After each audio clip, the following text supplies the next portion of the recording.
In 1177 BC, the world was ending in fire. The great Bronze Age empires of the Mediterranean, the Hittites, the Egyptians were under attack from mysterious invaders known only as the Sea Peoples. They came from nowhere, destroyed civilizations, and then, just as suddenly, they vanished. History tells us they settled in the Near East or were assimilated. But what if that's not the whole story? What if a desperate faction of this massive fleet sailed past the Pillars of Hercules into the Atlantic and crossed to the Americas 2,500 years before Columbus? This is the story of the Lost Fleet.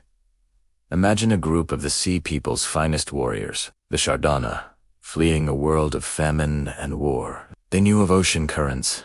They knew the world was vast. Loading their families and their precious tools onto 50 great ships, they sailed into the unknown. They weren't explorers. They were refugees with no home to return to. Once in the Atlantic, the Canary Current would have acted like a natural conveyor belt, pulling them southwest toward the Americas.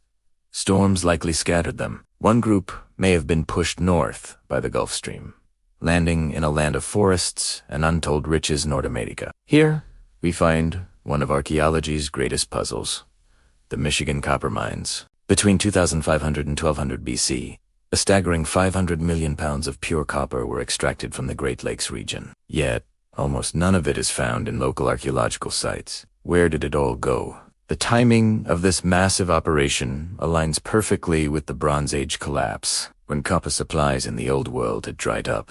Could these Mediterranean refugees have established a massive mining operation to get the one resource they needed most? Further east, in New Hampshire, a site called America's Stonehenge features stone structures and astronomical alignments that seem out of place. Meanwhile, the main part of the fleet, carried by the southern currents, would have landed in Central or South America. And it's here the theory finds its most powerful echo. The legends of the Aztecs, Maya, and Incas all speak of a bearded, pale-skinned figure who arrived from the sea. They called him Quetzalcoatl or Viracocha. He wasn't a god of war, but a teacher of engineering, astronomy, and agriculture. If a ship of Bronze Age sailors with advanced knowledge washed ashore, how else would they have been perceived but as gods? So if they were here, where did they go? They were never an army.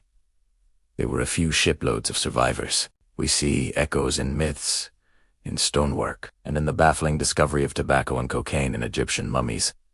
Proof of a trade route that should unexist. The evidence is scattered, but the whispers from the past are growing louder. Perhaps the ocean was never a barrier, but a bridge.